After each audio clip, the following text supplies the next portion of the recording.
Sister Mary Teresa കൽക്കട്ടയിലെത്തുകയും അവിടെ പാവപ്പെട്ട Bengali കുടുംബങ്ങൾക്കായി sisters of Loreto നടത്തി വന്നിരുന്ന സെയിന്റ് മേരീസ് ഗേൾസ് സ്കൂളിൽ അധ്യാപനത്തിൽ ഏർപ്പെടുകയും ചെയ്തു.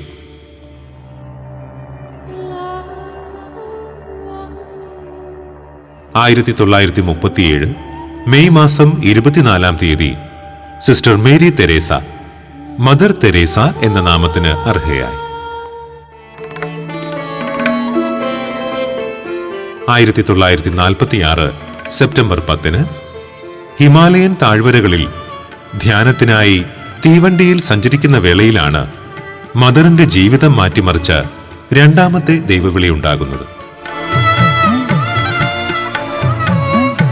അത് ഇപ്രകാരമായിരുന്നു: അധ്യാപനം ഉപേക്ഷിച്ച് കൽക്കട്ടയിലെ ചേരികളിലേക്ക് പോകുക, അവിടെയുള്ള പാവങ്ങൾക്കും രോഗികൾക്കും വേണ്ടി പ്രവർത്തിക്കുക.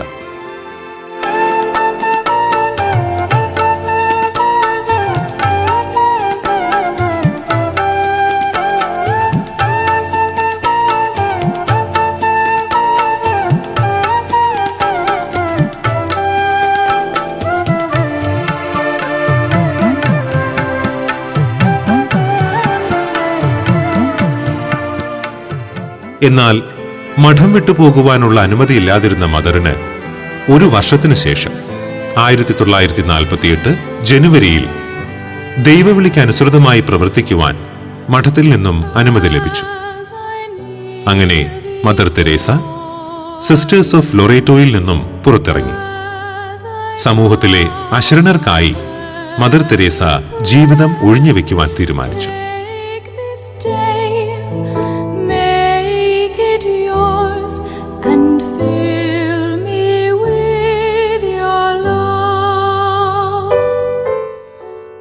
മാസത്തിനു ശേഷം കൽക്കട്ടയിലെ ചേരിയിലുള്ള ആരോരുമില്ലാത്തവരും നിരാലംബരും രോഗികളുമായ നിവാസികൾക്കായി ആശുപത്രികൾ തുടങ്ങി, സ്കൂളുകൾ ആരംഭിച്ചു. ആരോരുമില്ലാത്ത ശയ്യാവലംബർക്കായി സിറ്റി ഗവൺമെന്റിന്റെ അനുമതിയോടെ തകർന്നു പൊളിഞ്ഞ ഒരു കെട്ടിടം വാങ്ങി അവരെ അതിൽ കിടത്തി ശുശ്രൂഷിച്ചു. 1950 ഒക്ടോബർ മാസത്തിൽ മദറിന് കനോണിക്കൽ റെക്കഗ്നിഷൻ ലഭിച്ചു. അങ്ങനെ പാവങ്ങൾക്കായി മദർ പുതിയൊരു പ്രസ്ഥാനത്തിന് രൂപം നൽകി. അതാണ് മിഷണറീസ് ഓഫ് ചാരിറ്റി. വിരലിൽ എണ്ണാവുന്ന ആളുകൾ മാത്രമാണ് ഇതിൽ സഹകരിക്കുവാനുണ്ടായിരുന്നത്. അതിൽ കൂടുതലും പണ്ട് മദറിനോടൊപ്പം പ്രവർത്തിച്ചിരുന്ന അധ്യാപകരും മദറിന്റെ ശിഷ്യന്മാരുമായിരുന്നു. പതിയെ മദറിന്റെ സേവന പ്രവർത്തനങ്ങൾ ലോകമെമ്പാടും അറിയപ്പെട്ടു തുടങ്ങി. 1950-60 കാലഘട്ടത്തിൽ കുഷ്ഠരോഗ ആശുപത്രികൾ, അനാഥാലയങ്ങൾ, ഫാമിലി ക്ലിനിക്കുകൾ, മൊബൈൽ ചികിത്സാ കേന്ദ്രങ്ങൾ എന്നിവയും മദറിന്റെ നേതൃത്വത്തിൽ ആരംഭിച്ചു. ഞാൻ കോട്ടയത്ത് വൈദിക സെമിനാരിയിൽ പഠിക്കുന്നതായ സമയത്ത് 1979 സെമിനാരിയിൽ നിന്ന് പ്രാക്ടിക്കൽ വർക്കിന് മദർ തെരേസയുടെ കാളിക്കട്ടിലുള്ളതായ ഡൈയിങ് ഡെസ്റ്റിറ്റ്യൂട്ട് ഹോമിൽ പ്രവർത്തിക്കുവാനായിട്ട് അയച്ചത്. ആ സമയത്ത് ആ ഡൈയിങ് ഡെസ്റ്റിറ്റ്യൂട്ട് ഹോമിൽ മരണത്തോട് മല്ലടിക്കുന്നതായ പ്രായം ചെന്ന രോഗികളായിട്ടുള്ള ആളുകൾക്ക് ആവശ്യമായിട്ടുള്ള ശുശ്രൂഷകൾ അവിടെ റോഡിൽ നിന്നുമൊക്കെ ഇവരെ എടുത്തുകൊണ്ട് വന്ന് ഈ കാളിക്കട്ടിലെ ആ കെട്ടിടത്തിൽ കിടത്തി അവർക്ക് ആവശ്യമായിട്ടുള്ള ചികിത്സയും ഭക്ഷണവും മരുന്നും ഒക്കെ കൊടുക്കുന്നതായ പ്രവർത്തനങ്ങളാണ് അവിടെ നടക്കുന്നത്. ആ പ്രദേശത്ത് അവർക്ക് അവിടെ ചെയ്യുന്നതായ ശുശ്രൂഷകൾ വളരെ സന്തോഷകരമായ ഒരു നല്ല അനുഭവമാണ്. കാരണം ഡൈയിങ് ഡെസ്റ്റിറ്റ്യൂട്ട് ഹോമിലെ ആളുകൾ ഒരുപക്ഷെ അവരുടെ ആ കിടക്കയിൽ തന്നെ മലമൂത്ര വിസർജനങ്ങളൊക്കെ ചെയ്യുന്നതായ സാഹചര്യത്തിൽ അതുമെല്ലാം. And I could see in the face of the child that the child was hungry. God knows how many days they had not eaten. So I gave her a piece of bread. And the little one started eating the bread crumb by crumb. And I said to the child, eat the bread. Eat the bread. And she looked at me and said, I'm afraid to eat the bread because I'm afraid when it is finished, I will be hungry again. This is a reality. And yet there is that greatness of the poor. One evening, a gentleman came to our house and said, there is a Hindu family with 8 children, have not eaten for a long time. Do something for them. And I took rice and I went immediately. And there was this mother, and those little ones' faces, shining eyes from sheer hunger. She took the rice from my hands, she divided it into 2, and she went out. When she came back, I asked her, where did you go? What did you do? And one answer she gave me, they are hungry also. She knew that the next door neighbor, a Muslim family, was hungry. What surprised me most, not that she gave the rice, but what surprised me most, that in her suffering, in her hunger, she knew that somebody else was hungry. And she had the courage to share. And she had the love to share.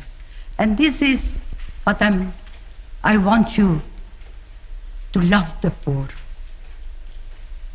And never turn your back to the poor. For in turning your back to the poor, you are turning it to Christ. For he had made himself the hungry one, the naked one, the homeless one, so that you and I have an opportunity to love him. Because where is God? How can we love God? It's not enough to say, my God, I love you. But my God, I love you. Here. I can enjoy this, but I give up. I could eat that sugar, but I give that sugar. If I stay here the whole day and the whole night, you would be surprised of the beautiful things that people do to share the joy of giving. And so my prayer for you is that truth, we bring prayer in our homes. And from the fruit of prayer will be that we believe that in the poor it is Christ. And if we really believe, we will begin to love. And if we love naturally, we will try to do something. First, in our own home, next door neighbor, in the country we live, in the whole world. And let us all join in that one prayer. God, give us courage to protect the unborn child. For the child is the greatest gift of God to a family, to a nation, and to the whole world. God bless you.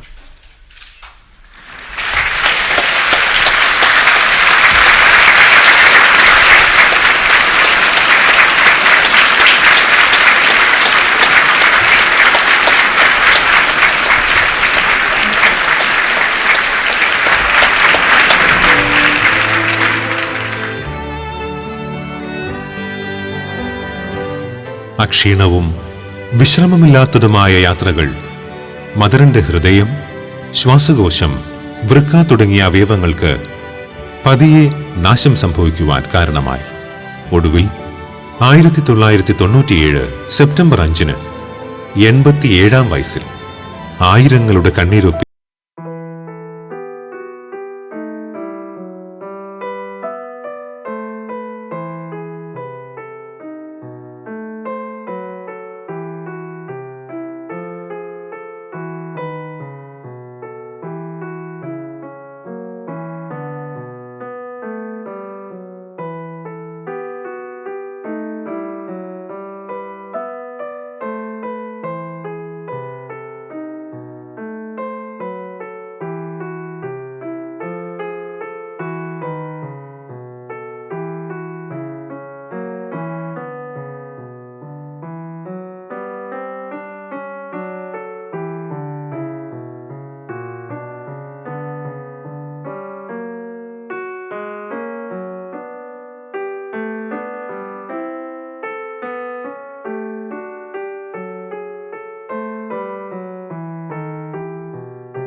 മാത്രമായിട്ടാണ് അന്ന് പ്രഖ്യാപിക്കപ്പെട്ടത്.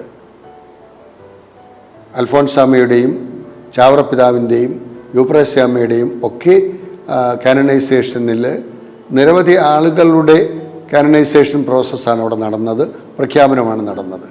എന്നാൽ ഇവിടെ mother തെരേസയെ ഒരു unique പേഴ്സണാക്കി പ്രഖ്യാപിച്ചുകൊണ്ട് നടത്തിയ ആ കാനനൈസേഷൻ്റെ ചടങ്ങ് ഏറെ ആളുകൾക്ക് അനുഭവവേദ്യമായി എന്നുള്ളതാണ് എൻ്റെ സത്യം.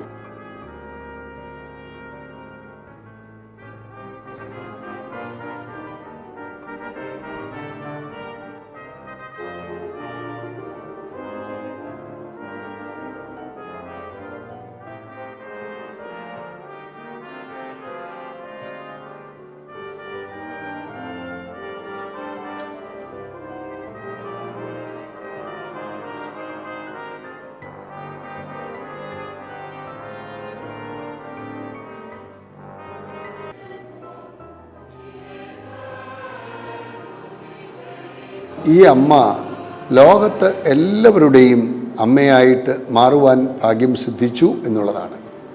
ദൈവത്തിൻ്റെ സ്നേഹത്തോടുള്ള ശുശ്രൂഷയുടെ എല്ലാവർക്കും നിർവഹിച്ചു. കാലാകാലങ്ങളിൽ പ്രവർത്തിച്ച പരിശുദ്ധ പിതാക്കന്മാർ കലവറയില്ലാത്ത പിന്തുണ ഈ അമ്മയ്ക്ക് നൽകി. 1950 മിഷണറീസ് ഓഫ് ചാരിറ്റി സന്യാസ സമൂഹം ആരംഭിച്ച ആ കാലഘട്ടം മുതൽ ജോൺ പോൾ രണ്ടാമൻ മാർപ്പാപ്പ വളരെ അടുത്ത ഒരു സൗഹൃദം ഈ അമ്മയുമായി പുലർത്തിയിരുന്നു. അമ്മയ്ക്ക് വറ്റിക്കാനിൽ തന്നെ പരിശുദ്ധ പിതാവ് താമസിക്കുന്ന ആ കോർണറിൽ തന്നെ ഒരു കെട്ടിടം കൊടുത്തിട്ട് അവിടെയുള്ള പാവപ്പെട്ടവർക്ക് ശുശ്രൂഷ ചെയ്യുവാനുള്ള അവസരം കൊടുത്തു. ഈ അമ്മയ്ക്ക് എപ്പോഴും അവിടെ സ്വാതന്ത്ര്യം കൊടുത്തിരുന്നു. അതിൻ്റെ വെളിച്ചത്തിൽ വാഴ്ത്തപ്പെട്ടവളായി പ്രഖ്യാപിച്ചു. വിശുദ്ധ പദവിയിലേക്ക് ഉയർത്തപ്പെടുവാൻ ഒരു മിറക്കിൾ ആവശ്യമായിരുന്നു. ആ മിറക്കിൾ ബ്രസീലുകാരനായ ഒരു സഹോദരന് അത്ഭുതകരമായ സൗഖ്യം ക്യാൻസറിൽ നിന്ന് ലഭിച്ച പശ്ചാത്തലത്തിൽ, വൈദ്യശാസ്ത്രത്തിന് അതീതമായി ലഭിച്ച ആ പശ്ചാത്തലത്തിൽ അദ്ദേഹവും അദ്ദേഹത്തിൻ്റെ കുടുംബാംഗങ്ങളുമൊക്കെ അതിൽ സംബന്ധിച്ചിരുന്നു. The Holy Mass presided over by Pope Francis with the canonization of Mother Teresa of Calcutta. I'm Sean Patrick Lovett. It's my joy and privilege to be presenting this radio commentary together with my friend and colleague, Father Thomas Rosica from Salt and Light Television in Canada. It's great to be with you, Sean. As always, Father Tom, it's a great joy to be with you. And a warm welcome to you, whoever you may be and wherever you may be, and however you may be joining us on this broadcast. Whether you're listening to us on television, on radio, on the internet, whatever device you may be using, know that we're delighted you can join in this celebration together with us. It's a very particular one because we're here to celebrate the latest, soon-to-be, saint in the Catholic Church, Mother Teresa of Calcutta, a household name. So many of you I know who are watching or listening or participating in this ceremony will have also met her or known her personally. I know you did, Father Tom. I did. When I was a graduate student here in Rome, several times I taught her sisters. She was often present at those moments. Everything you hear about her is exactly what she was. And today, this is a saint the whole world recognizes. She needs very little introduction. The image, the story, heads of nations that are here, 15 formal government delegations coming from the countries that she served so well. Hundreds of thousands of people you see here, 120 television networks carrying this event today around the world thanks to Eurovision. Truly, this is a saint who needs little introduction. She's a common household word. In fact, telling friends or relations I was coming up here to do the radio commentary with you this morning for the canonization of Mother Teresa, the response was I thought she already was. Yeah, most people told me too. They said, when did this happen? Didn't it happen a long time ago? It was 19 years ago today, or tomorrow, that she died in Calcutta. She was put on a speed track, if you will, because the world already knew her fame of sanctity, her odor of sanctity was already there. And then in 2003, Pope John Paul II, her friend, proclaimed her blessed. And now in 2016, Pope Francis, we see here, proclaiming her a saint. പരിശുദ്ധ പിതാവ് Francis മാർപ്പാപ്പ ഈ പ്രഖ്യാപനത്തിനായിട്ട് വരുമ്പോൾ അവിടെ തടിച്ചുകൂടിയിരുന്ന ആ ജനതതി എത്ര വലിയ സന്തോഷമായിരുന്നു പ്രകടിപ്പിച്ചത്. With a young American artist who did a splendid job on this, Chaz Fagan. And this is one of the many contributions of the Knights to the Universal Church. But this particular image captures Mother Teresa in a remarkable way. First of all, the smile, the infectious, radiant smile. And the other thing that struck me as I stood before that last night for a long time are the weathered hands, the wrinkled hands with the rosary in her hands. Every time I saw her, when she was at meetings or in the chapel at Tor Fiscale, she had the rosary in her hands. നിരവധി കർദിനാളന്മാരെ, നിരവധി വൈദിക മേലധ്യക്ഷന്മാരെ, നിരവധി വൈദികരെ, സന്യസ്തരെ, ഇവരെല്ലാം നിറഞ്ഞു നിന്ന ഒരു സദസ്സായിരുന്നു. ഇന്ത്യയിൽ നിന്ന് ഏതാണ്ട് 35ഓളം മെത്രാപ്പൊലിത്തമാര്, കർദിനാൾ ക്ലീമിസ് ബാവ തിരുമേനി, ആലഞ്ചേരി കർദിനാൾ തിരുമേനി, അതേപോലെ ഓസ്വാൾഡ് ഗ്രേഷ്യസ് കർദിനാൾ തിരുമേനി, ടെലസ്ഫോർ ടോപ്പോ തിരുമേനി, ഇങ്ങനെ 4 കർദിനാളന്മാരും ഇന്ത്യയിൽ നിന്നുള്ളവരതിൽ സംബന്ധിച്ചു. മദർ തെരേസയുടെ സഹോദരികൾ ആ അമ്മയുടെ വസ്ത്രം ധരിച്ചുകൊണ്ട് അവിടെ വന്ന് സന്നിഹിതരായിരുന്നപ്പോൾ എല്ലാവർക്കും ഒരു വലിയ അനുഭവമായിട്ട് തോന്നി. ഇന്ത്യ മഹാരാജ്യത്തിൽ നിന്ന് ഇന്ത്യയുടെ പ്രതിനിധികളായിട്ട് കേന്ദ്രമന്ത്രി സുഷമ സ്വരാജും, അതേപോലെ P J Kurian sir deputy chief നമ്മുടെ രാജ്യസഭാ ഉപാധ്യക്ഷനാണ്, മറ്റ് എം പിമാർ, എം എൽ എമാർ ഒക്കെ അതിൽ വന്ന് സംബന്ധിച്ച ആ ഒരു അനുഭവം ജസ്റ്റിസ് കുര്യൻ ജോസഫ് അത് എടുത്തു പറയുകയുണ്ടായി. അവരുടെയൊക്കെ ആ ഒരു സാന്നിധ്യം അവർക്കൊക്കെ ഇതൊരു വലിയ ഒരു ദൈവിക അനുഭവമായിട്ടത് മാറി. വ്യക്തിപരമായി എന്നെ സംബന്ധിച്ചിടത്തോളം വളരെയധികം കോൾമേർ കൊള്ളിച്ച ഒരനുഭവമായിരുന്നു അത്. ഈ അമ്മ വിശുദ്ധയാണ് എന്നുള്ളത് നമുക്കറിയാം. എന്നാൽ അങ്ങനെ ഒരു പ്രഖ്യാപനം ആഗോള കത്തോലിക്ക സഭയുടെ അനിഷിധ്യ നേതാവായ ഫ്രാൻസിസ് മാർപ്പാപ്പ പ്രഖ്യാപിച്ചപ്പോൾ എത്ര വലിയ കയ്യടിയോടുകൂടിയാണ് ജനമത് സ്വീകരിച്ചത്. ഒരു പ്രാവ് വന്ന് അവിടെ പറന്നു നടന്ന ആ ഒരു അനുഭവം, ആ പ്രാവിൻ്റെ അവിടെ പറന്നു കിടക്കുന്ന ആ അനുഭവം കണ്ടപ്പോൾ പരിശുദ്ധാത്മാവിൻ്റെ നിറവ് ആ സദസ്സിൽ കവിഞ്ഞൊഴുകുന്നതായ ഒരനുഭവമായിരുന്നു. അപ്പോൾ സ്വർഗത്തിൽ മാലാഖമാരും വിശുദ്ധരും മദർ തെരേസയോടൊപ്പം ദൈവസാന്നിധ്യത്തിൽ സന്തോഷിക്കുമ്പോൾ ഭൂമിയിൽ അതിൻ്റെ ഒരു അംഗീകാരം എന്നതുപോലെ പരിശുദ്ധാത്മാവിൻ്റെ ഒരു പ്രതീകമായി ഒരു പ്രാവ് അതിന് മുകളിൽ പറന്നു നടന്നു എന്ന് പറയുമ്പോൾ അതൊക്കെ ഒരു വലിയൊരു അനുഭവമായിട്ടാണ് അത് കാണുന്നത്. പരിശുദ്ധ പിതാവ് അദ്ദേഹം ഈ പ്രഖ്യാപനമൊക്കെ കഴിഞ്ഞ് ആളുകളുടെ മധ്യത്തിലേക്ക് ഇറങ്ങി വരുമ്പോൾ രോഗികളായി കിടക്കുന്ന, കിടപ്പ് രോഗികളായി കിടക്കുന്ന ആളുകൾ, ഡിഫറൻഷ്യലി ഏബിളായിട്ടുള്ള കുഞ്ഞുങ്ങൾ, അങ്ങനെയുള്ള ആളുകളെയൊക്കെ അടുത്ത് ചെന്ന് ചുംബിക്കുകയും ആസ്വദിക്കുകയും ഒക്കെ ചെയ്ത് കണ്ടപ്പോൾ മദർ തെരേസ വീണ്ടും ജനമധ്യത്തിലേക്ക് എന്ന ഒരു അനുഭവമായിരുന്നു എനിക്ക് ഉണ്ടായത്. പ്രിയ സഹോദരങ്ങളെ, ഇതുപോലെയുള്ള ആ ഒരു വലിയ സംഭവം ലോകത്തിൻ്റെ എല്ലാ രാജ്യത്തു നിന്നുള്ള പ്രതിനിധികൾ, വിവിധ മതത്തിൽപ്പെട്ട ആളുകൾ എല്ലാവരും സംബന്ധിച്ച് അനുഗ്രഹം പ്രാപിച്ച ഒരു വലിയ ചടങ്ങായിരുന്നു റോമിൽ നടന്നത്. സെൻറ്റ് പീറ്റേഴ്സ് സ്ക്വയർ നിറഞ്ഞ് കവിഞ്ഞ്, അത് കഴിഞ്ഞ് വറ്റിക്കാനും പുറത്തേക്കുള്ള ഇറ്റലിയുടെ മറ്റു ഭാഗങ്ങളിലേക്കും റോഡുകളൊക്കെ 7-8 കിലോമീറ്ററോളം ബ്ലോക്ക് ചെയ്യപ്പെട്ട ഒരു സാഹചര്യം. അവിടെ പിന്നെ ട്രാഫിക് കൺട്രോളിങ്ങിന് ഒരു പ്രയാസവുമില്ല.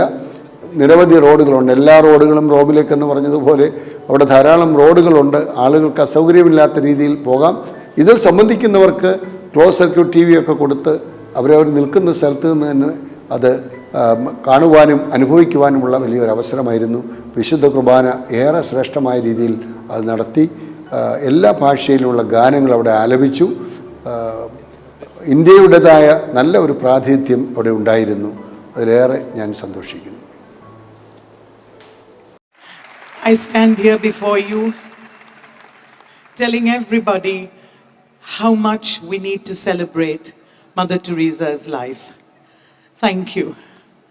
Love you very much. And thank you for this great opportunity of being in front of all of you.